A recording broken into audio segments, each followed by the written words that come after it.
Proud to be a Texan.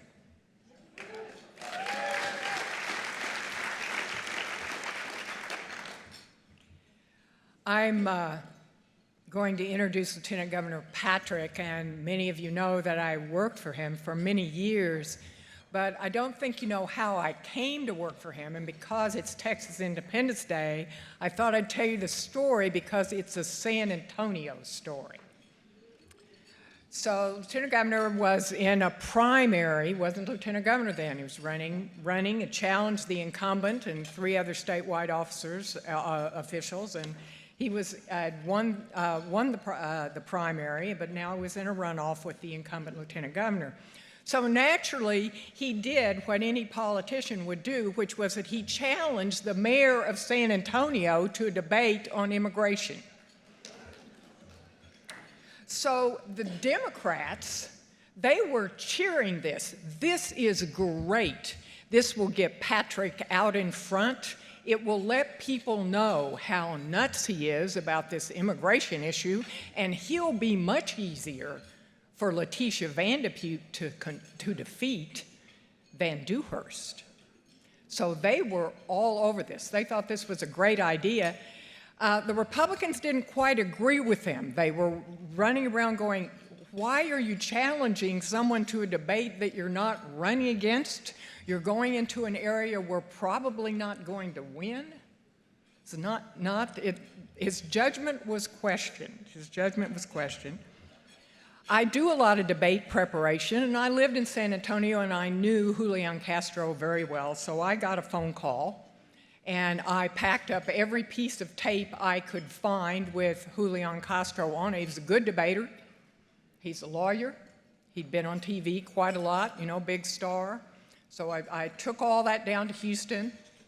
We sat down and looked in front of it and figured out, you know, what we were going to say. They were talking a lot more about open borders. Lieutenant Governor Patrick felt that he was speaking for most of us when we said this. He echoed those words. We want a sovereign border. We want a border to know who's coming in. We want to control the border. We thought the border was bad then. That was before Biden.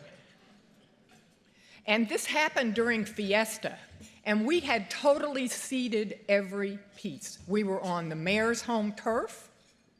The debate was broadcast throughout the state on Univision, and it happened during Fiesta. So the guy from Houston comes in, and I had told him what I'd given him. Joe and my fellow San Antonians here will know. We have in San Antonio what we call Fiesta politics. And that's when you have an 18-day celebration where you essentially drink for 18 days. Your political affiliations tend to kind of merge. So we're more bipartisan than Dallas and Houston. And so I said this will be a polite conversation. Wasn't quite as polite as I thought, but the Lieutenant Governor was polite, and he was firm, and he very respectfully mopped the floor with Julian Castro.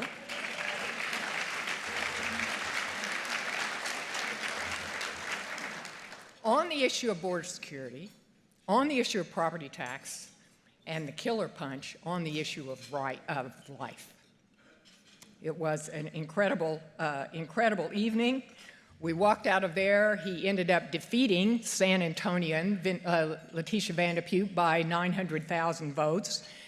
He and Abbott took about half the Hispanic vote that time, at that point the most Hispanic vote we'd ever gotten, and laid the groundwork for what we're seeing in South Texas now, because he saw that the border was an issue that Texas was united on, no matter who you were and where you lived.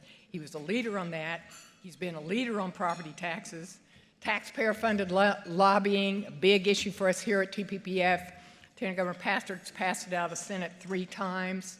We've been talking about election reform. We're going to pass more election reforms. But let's remember the election reforms that he took the lead on long ago. Photo voter ID. Remember how hard it was to get that. And what we just saw in this last election, which was all based on Lieutenant Governor Patrick's leadership, ending straight ticket voting. So we stopped that. He's never passed a budget that wasn't population times inflation, that was larger than that. They've all balanced. And when it comes to school choice, been there, done that. Passed it twice out of the Senate. And this year,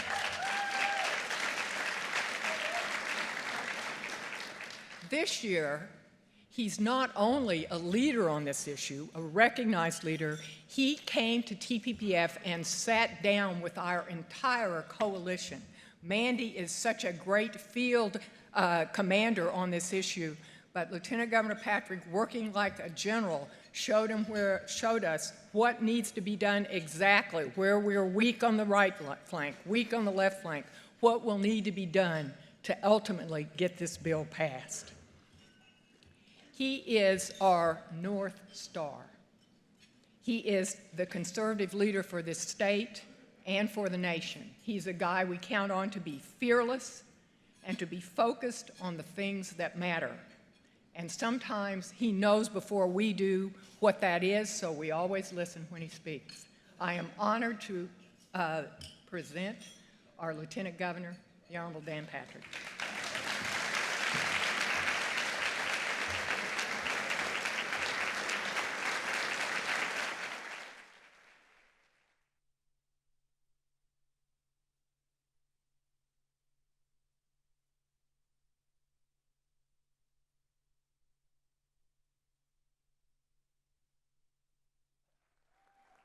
Wow. You know, she could have just taken my whole 20 or 30 minutes here. I really liked what she had to say. That was, you know, I didn't know what she was going to say, but I'll tell you the quick little story on that debate. So I'm standing behind the wall to go live on Univision with the mayor. And I asked my consultant, I said, how did we get here? I was starting to get some butterflies. Because we had we finished first in the first round of the primary with a 14-point lead. Why did I do this? Because he challenged me, and I responded on Twitter. And my consultant said, the reason you're standing here is because we allowed you to have Twitter. I haven't had it since. But I stood there, so I went out there, we're doing this debate, and we got to a point, and it was, as Sherry said, it was about the border primarily, property tax. And then I said at a moment, I said, by the way, Mayor, can you tell me where you stand on life? And he said, and we'd been talking a lot about the dreamers and a lot about people crossing the border illegally. And he said, well, the audience knows where I stand on life. Well, I knew that in the Univision audience of many Catholic and evangelical Hispanics, they are pro-life. So I said, well, maybe they don't. Would you tell them? And so he said, well, I'm for choice, and he went on. And I said, well, that's the difference, Mayor, between you and me. You see, I don't want that pregnant woman to cross the border illegally. I don't want her to do that. But if she does, I will do everything in my power to save that innocent baby, and you will not. That was the end of the debate. He never recovered. It was an interesting time. Josh, where are you, Josh? Josh, where are you? Josh, over there? I'm sorry I had to cut your time short here, talking about Texas history. I will tell you, he talked about people moving here, and we all raised our hands, and native Texans are not. Josh, no one ever moves to Texas. We have 18 million people since the year 2000 who've arrived here. And then Texas moves into them. That's what happens, Josh. And talking about history, I love history. David McCullough wrote a great book, 1776, and I went to a book signing of his, and I stayed late so we could talk, because I just admire his writing. And I said something to him, and it's very interesting because, and I said this to the members a little bit at the black tie and boot gala that we had a few weeks ago about history. David McCullough said to me, there's no such thing as history. It's only events in the context of time. And I said, well, what do you mean by that? He said, well, everyone assumes that Washington and the founders knew they were going to defeat the British as we look back on it. So their sacrifices don't look as grand and as great and as risky and as daring today because we knew the outcome. They did not. Everyone assumed that America getting into World War II would defeat Hitler and the Nazis, and they assumed that Eisenhower's D-Day landing would be successful. But they didn't know. And the point he was making is that we're in a moment of time as we look back through the years, but those in that moment have to be bold. They have to be risk takers. They have to be daring and take a chance that they may not win. Because if you're afraid to be bold and daring and take a risk, you're sure to lose because you're never even in the game. And so I look at where we are today as a nation, where we are today as a state. 40 or 50 years from now, we're going to know how all this turns out. Did we lose the country because of the woke left? Did we lose the country because of open borders?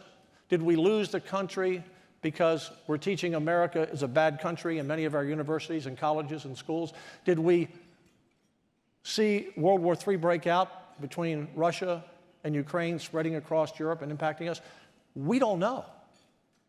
But we know here in Texas that right now for our own state, which is a nation state, that in the context of time, we need to make the right decisions on how we govern our state. Because we are the true leader in this country. You've heard it, where Texas goes, America goes. It's bigger than that. America is the only linchpin keeping a chaotic world somewhat together. And it's not very together.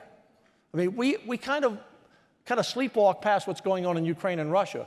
It's World War II happening. It's as dangerous and as violent as anything that happened in World War II, that any city was destroyed and civilians killed.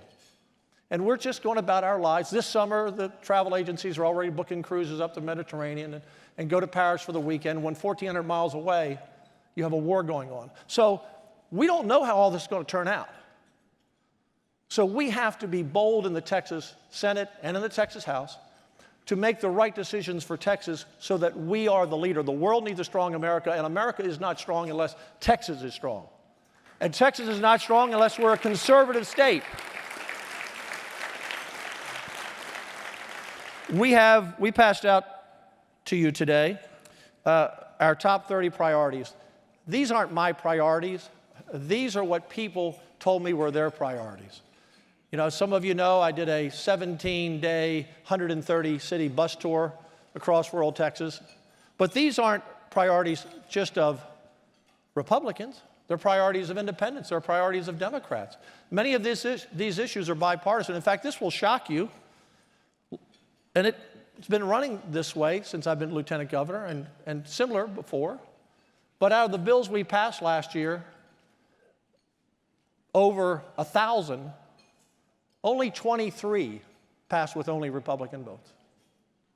Because most of what we do is not partisan. But the things that we do that are important are partisan. And that really divides the party. This is not a political speech at all. I'm just telling you that there'll be a lot of Democrat support on this sheet right now. For example, Paul Betancourt, who's here, who knows more about property taxes than anyone in the state. I think I know a lot about it, but he's number one. I'm his student. But Senate Bill 3, increasing the homestead exemption to $70,000, he just got every senator, every Democrat, every Republican to sign onto that bill yesterday. It's unanimous. And I must say something, and this is not a criticism whatsoever, so please understand. But I know the House is pitching appraisal caps. Appraisal cap, lowering them now will destroy everything we just accomplished. I know people have said, and probably you said last spring, look at my appraisals, look at what they did, they went up. But in 2019, the Senate and House together, we decoupled appraisal from your tax bill. So if you looked at your tax bill, your taxes only went up 2, 3, 4%. Some went down. Nowhere near your appraisal. In the old days, it used to be tied to it.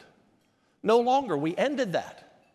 The appraisal cap will undermine what we've accomplished. And what did we accomplish? We're controlling local government spending to 3.5% by counties and cities and 2.5% in our school districts. That's how you lower property taxes. And when we do an exemption like this to $70,000, that's forever.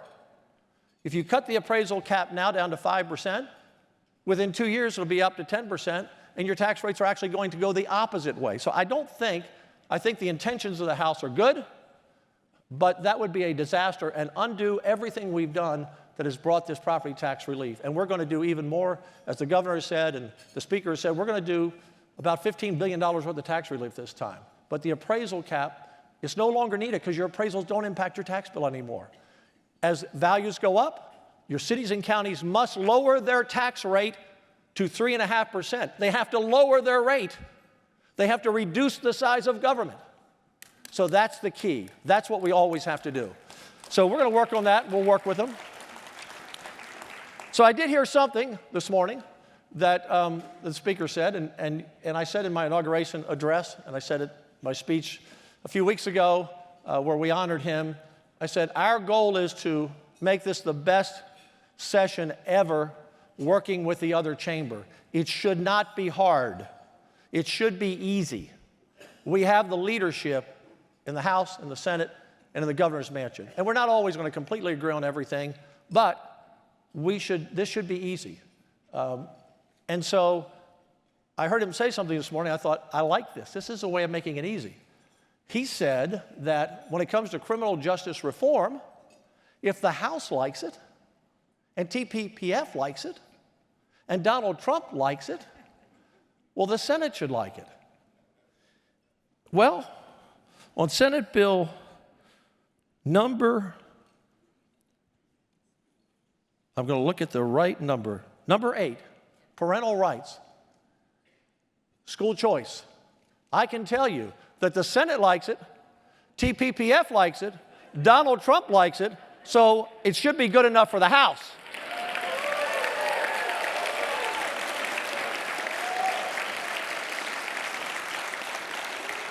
Just a few other things.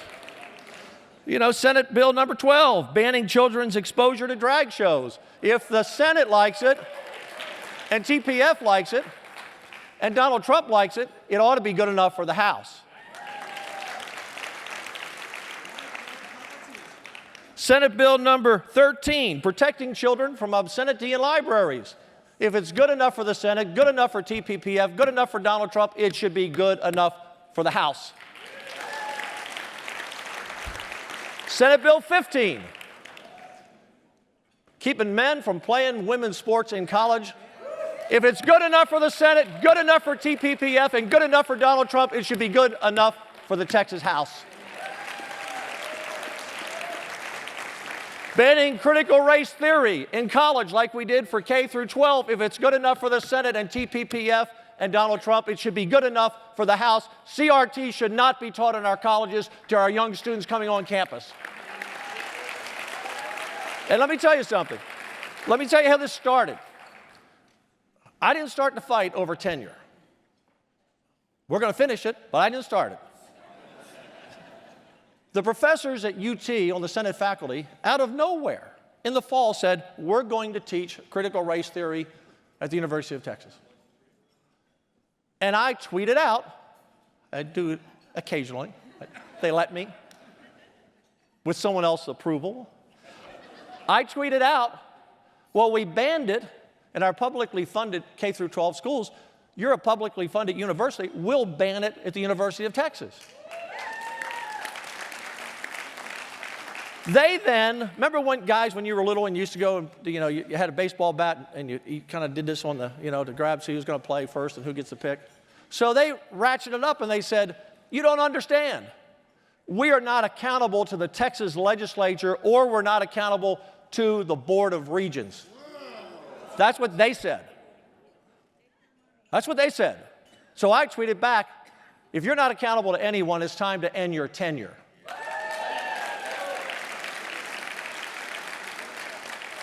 And they said, well, gosh, if we had tenure, we won't be able to attract all these liberal professors from all over the country. If they hate America and hate Texas and they want to break up the family unit, I don't want them teaching college in Texas, quite frankly. There will be plenty of conservative professors who will come to Texas. Walter down here at West Texas A&M. Walter, stand up, Walter. Stand up, Walter. He was at Texas A&M. They fired him in Illinois because he talked about marriage between a man and a woman. And now he's here in Texas. And I'm glad you're back. We have great universities, make no mistake. And I've met with all of them. And last week, the University of North Carolina and NC State banned DEI from being taught in their schools. That's another one of our Senate priorities. We will ban it. But once again, I tweeted out, since NC State and North Carolina have banned it, I appreciate that UT has paused it. I appreciate A&M and U of H and Tech are working on it. They just need to step forward and ban it.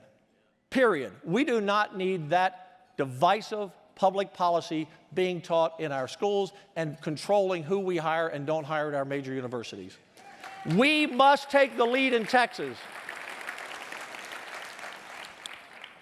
I think we're on the cusp of having the best session we've ever had, and every session's been a great session. In the Senate, I have the most conservative members I've ever had, and I'm glad they're all there. The House, we'll work with them as we always do, but we're not going to backpedal. You know, I think the speaker said today about school choice, there are 149 opinions. I don't know what his opinion is, but he's number 150. And if he gets on board, the other 149 I think will follow. And I'm glad that Larry Taylor is here, who's going to help lead on school choice to get the House votes. We're going to put forward the best bill we've ever had. And there are two issues that I think are fundamental to the future of Texas in this context of time that historians will look back on. Why is school choice so important? Why is it?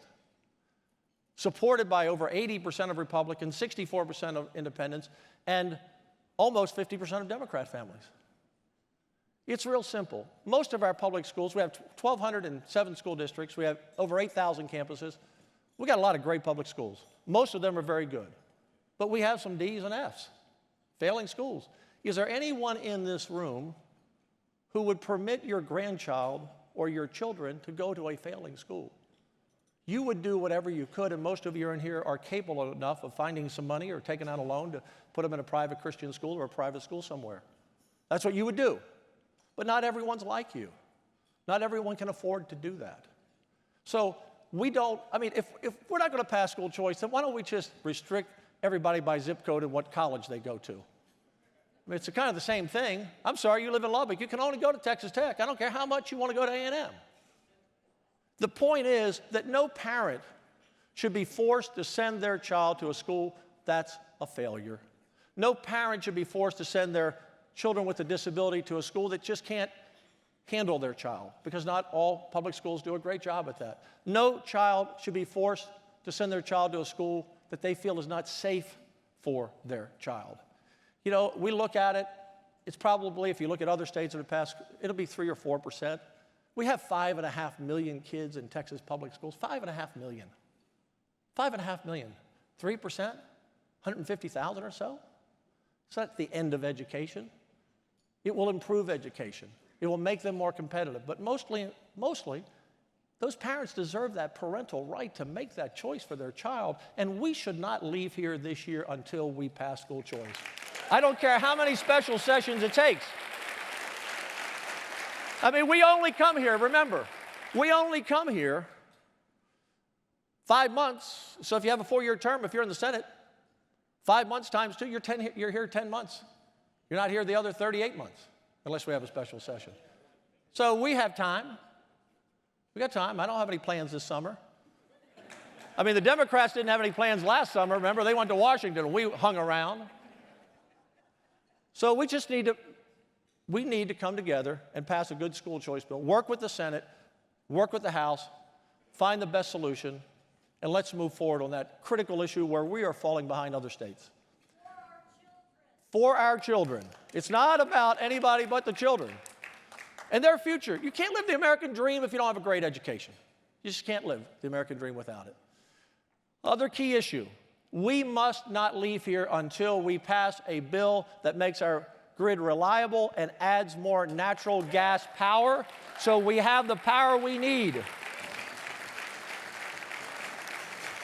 There is nothing wrong with renewable energy, okay? There's nothing wrong with it. It helps clean the air. It helps keep our prices lower. That's why a lot of companies move here, because our cost per kilowatt is so much cheaper than other states. But you have to have enough dispatchable that covers what you need. So in the year 2000, about 2% of our power was renewable. Now it's about 35%. And within 10 years, close to 60% of our power will be generated by renewables. When the wind doesn't blow, this mic's not hot. When the lights are out at night, because solar doesn't work at night, the lights don't come on. So we have about 85,000 megawatts available to us, and of those, about 30,000 megawatts are renewable right now, if the wind's blowing and the sun's shining. So that leaves you with a net 55. Well, on a really bad summer hot day or a winter day, we're up to 68, 69,000 megawatts, 70-some thousand megawatts. So you have to have enough dispatchable power, solar, coal, natural gas, but the government's not going to allow any more coal or nuclear, so it's going to have to be natural gas. And so we're working really hard to come up with a bill that creates incentives to do so. And if you're wondering why are we not building any more natural gas plants? Because if you build a plant for a couple of $100 million and for some reason you can't turn on, you're responsible to go out on the market and pay for whatever it is, and it could bankrupt you. On the other side, the renewable people, they can promise the grid, as they did before Uri, how much they were going to deliver. If they don't deliver because the wind doesn't blow, they're not responsible to replace it. So they get a free ride. It's an unfair, people say, well, we don't want to destroy a competitive market. We don't have a competitive market anymore. It's not a free market anymore. The government subsidies are sky high for windmills. So what we need to do is and we passed this in our bill last session. Unfortunately, it was taken out on an amendment in the House. But we're going to pass it again to level the playing field. So if you're a wind generator, you either need to have battery backup, or you need to have a firming agreement with a natural gas plant. So if the wind doesn't blow, you still deliver. Until we equalize that playing field, we're going to be in trouble. So those two big issues will determine our future. One other issue I want to close with, two little things that weren't on the priority list, and some things we're still working on. I could have used 50 priorities this time. We had so many important things to do. One is, and for those of you in rural Texas, as I traveled through rural Texas and I met all these wonderful people, and I had so much good food and good people, it was great. I just loved it. Highlight of my life. And I realized our sheriffs are really under the gun, literally, in rural Texas. So for the first time ever, and I appreciate Dr. Bond in the House in the base budget, signed off on this with Joan Huffman, but we are going to put around $300 million into law enforcement in our rural counties to raise the level of pay and to add more deputies to help buy equipment, because people in rural Texas deserve the same protection that people in suburban and urban counties get from police. And when it really struck me was when I was I won't name the town because I don't want to embarrass the sheriff, because you'd say, okay, that's the town, that's the county, that's the sheriff. I was having dinner with the sheriff making $31,000 a year. And there are a lot of deputies out there in their 20s. We can't, if anybody wants to be in law enforcement, they leave. They leave and go to another town. So we're going to put tremendous money. Another thing that the House is working with us on, I know Dave talked about it, one of his priorities, which is positive, mental health care. We have over $2 billion that's going to go to add beds or hospitals to mental health care across the state. We only have 2,500 beds for mental health care. 1,000 are offline because we don't have enough nurses. So another one of my priorities is we're going to give a full scholarship to nurses like we do doctors, because we need more nurses. And we're going to add mental health care beds, and that's another big priority. One constitutional amendment that Brian Birdwell is going to carry. Did you know, and I think you do, did you know that when we come to session, and remember, we're only here every other year, which is a good thing, actually. We're only here every other year, but we're not allowed to take up a bill for 60 days unless it's an emergency item the governor puts on the call. And committee can't even meet until 30 days. Well, our constitutional amendment, which I think 90% of the people of Texas will support, will say we can begin work on day one of the session. We don't need any excuses to drag our feet. Because after an election is over, for Republicans and Democrats, that's plenty of time. The Speaker, Lieutenant Governor, they know who's coming, so they can start working on the committees, start working on bills, as members do. We can be ready to go day one.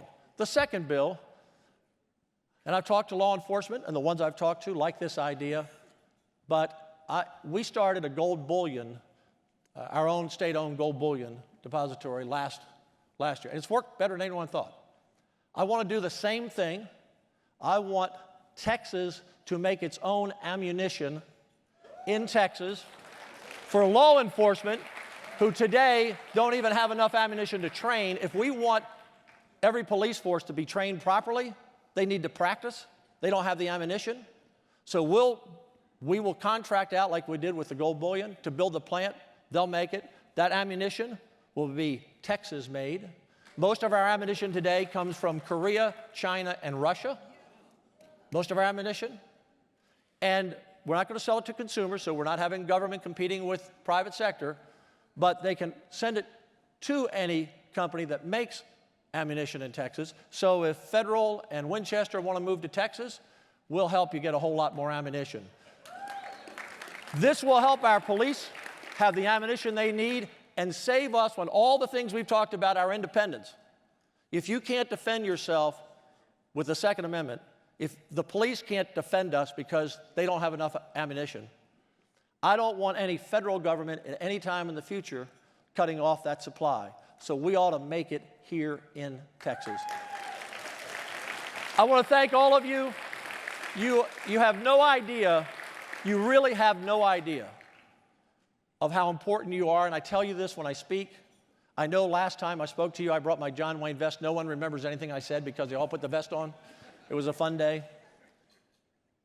You all are critical to those us here who are fighting for our freedom and our liberty and our principles and values. We need your help. TPPF does such a great job. We're not going to agree 100% of the time. I've been married for 48 years. Trust me, we're not even close to 100%.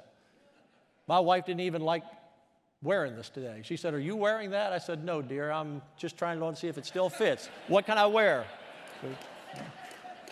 I just check with her. Guys, you identify with that? You know how that works? You're not wearing that today, are you, honey? Of course not. No. I told you never to wear those clothes outside the house. Take off those baggy jeans. I almost said something else. Those baggy butt jeans. Almost. Didn't slip up. Thank you, Lord. But without TPPF, we would not be the state that we are. We would not be in the position we are. And each one of you are critical to it. And I know how much I appreciate it, every senator appreciates it, every House member appreciates it, and the Speaker and the Governor. Thank you all. I have to go to the Capitol, and actually I think I have a meeting here with some people, but after that I have to go back to the Capitol to go back to work. Thank you all. God bless. Thank you.